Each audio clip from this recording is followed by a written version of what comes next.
It's Rubio. Got confirmed. You can see he's here with his wife in front of JD Vance being sworn in. And he came out with a big cable. He's dropping some serious changes. You can see a big document came out courtesy of Phil Wegman at Real Clear Politics explaining all of the changes that Rubio is up to. We'll take a look at it. But here was the swearing in ceremony from It's Rubio. Please raise your right hand and repeat after me. I, Marco Rubio, I, Marco Rubio, do solemnly swear that I will support and defend the Constitution of the United States the Constitution of the United States against all enemies, against all enemies, foreign and domestic, that that I will bear true faith and allegiance to the same, I will bear true faith and allegiance to the same, that I take this obligation freely that I take this obligation freely, without any mental reservation or purpose of evasion, without any mental reservation or purpose of evasion, and that I will well and faithfully discharge and that I will well and faithfully discharge the duties of the office on which I am about to enter. the duties of the office which I'm about to enter. So help you God. Help me God. Congratulations, Mr. Secretary. All right, Marco, let's go.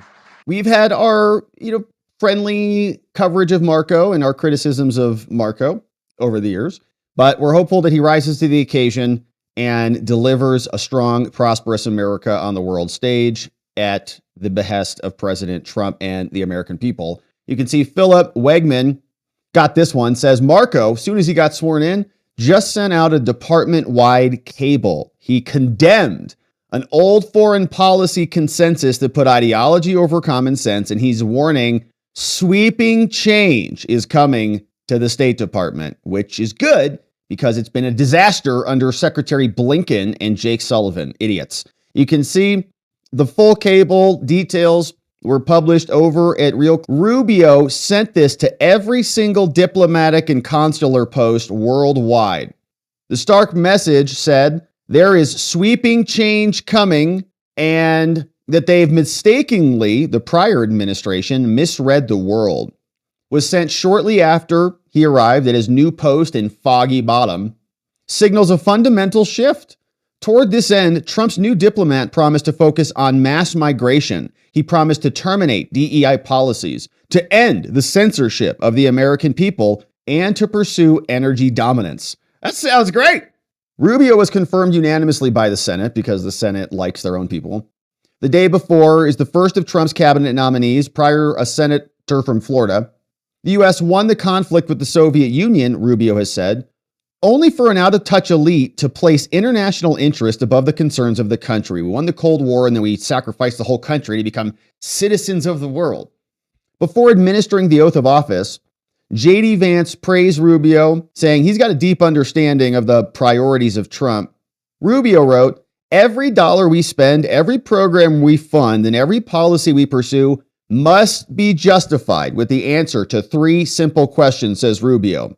Does the action make America safer, stronger, and more prosperous? That's it. I like it. First principles, very simple question. To answer those questions in the affirmative and to realign the department, Rubio warned the diplomatic corps that the department will be transformed into one that is innovative and nimble. Said certain priorities will be replaced, certain issues de-emphasized, and some practices will cease altogether. Many of his old colleagues will welcome that. Republicans have grown frustrated with the State Department. Rubio authored a lengthy report condemning the woke State Department, is now causing a shakeup. No less than 20 State Department officials, a mix of career diplomats and other appointees, received notification their services are no longer going to be needed. You're fired. The first specific agenda item was stopping illegal immigration and securing the U.S. border. Rubio called tackling this issue a Trump hallmark. He said, this is the most consequential issue of our time. And he told his staff the world over that effective immediately, this department will no longer undertake any activities that facilitate or encourage illegal immigration. More than 2 million illegal immigrants entered the U.S. each year under Joe. In concert with Trump's orders, lest there be any confusion, Rubio said, the era of mass migration must end. He also announced new personnel policies in line with Trump's executive orders that ends DEI. His former predecessor, Blinken, who colluded with the CIA to rig the election, had emphasized those ideals. requiring department officials, quote, to advance DEI as a prerequisite for promotion and implement an equity action plan. Okay. All done. It's over. You're done. And they're gone. They're fired basically. The admin often emphasize that equity must be at the center, which is why the world is falling apart. Under Rubio, the byword will instead be equality, not equity. He warned the department will end all evaluation and promotion practices other than those that are based on performance and merit, saying a strict meritocracy is essential to our nation's future. He also argued that while in the Senate, that an emphasis on progressive policies at the department have undermined America's influence abroad, including in France, where DEI policies, where Blinken's policies removed paintings of American founding era figures and replaced them with trans and violent protesters and socialist leaders and communists in the name of diversity. So they're like, let's take down Benjamin Franklin, because he was kind of a loser, and let's put up that trans suitcase thief who's been charged multiple times. He now has authority over all such posts and practices, and he warned that any counterproductive activities must and will end. The new secretary told a diplomatic corps that is still getting to know him that they're going to return to the basics of diplomacy. He wrote, far too much of America's diplomacy is focused on pushing political and cultural causes that are divisive at home and deeply unpopular abroad. This creates unnecessary friction with other nations and obstructs our ability to conduct pragmatic foreign policy and work cooperatively with other nations to advance our core national interests.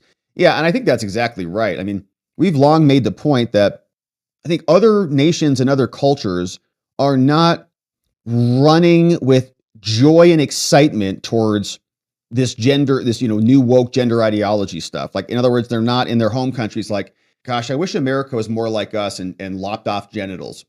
That's not what's happening around the world. Okay, that's America shoving that down everybody else's throat. And it's happening in other parts of the world, and Europe and other places are gung-ho for this stuff. But a lot of the rest of the world is not. And for the US to take the lead on this and set the baseline has been met with disgust, rightfully so. Another thorny issue that Rubio highlighted is how the State Department combats misinfo and disinfo. He condemned in this cable the agencies and programs of our own government that censored, suppressed, and supported misinfo of their own. And during Biden, Republicans bristled right at the Global Engagement Center, which was run by the State Department, to ban and censor people. Elon called that center the worst offender in the U.S. government of censorship and media, and they censored us. They outsourced their censorship. While Rubio said the department will remain vigilant to combat enemy propaganda, any programs under his jurisdiction that lead in any way or open the door to censorship will be terminated. Biden also dubbed climate change as an existential threat. Yeah, I know. Al Gore said we were all going to be dead 10 years ago. That never happened. Directing the State Department to put the issue front and center. Again, Rubio said this was a mistake. Much of American foreign policy has been reorganized around climate policies and weakened America. We will not ignore threats to our national environment, but we're going to remain focused on energy dominance. Now, Rubio's inheriting a world, if not on fire, is still smoldering. Oh, it's on fire. Yeah, it's on fire. The land war in Ukraine continues. Tensions are high between Hamas and Israel. China is as aggressive as ever in the Indo-Pacific and our friends in the Philippines and elsewhere. The new Secretary of State will confront it all. And he began by remaking the department. He wrote, our department will take the lead in revitalizing alliances, strengthening ties with other partners and allies, and countering the malign activities of our adversaries. We will refocus American foreign policy on the realities of today's re-emerging great power rivalry, Rubio said, and we will explore and creatively exploit the many new and unexpected opportunities that this changing world affords our nation. That's now our Secretary of State leader. And here's what he said back during his confirmation hearings about being this citizen of the world, which has been a leftist post-world utopian fantasy that is now coming to an end. Out of the triumphalism of the end of the long Cold War emerged a bipartisan consensus.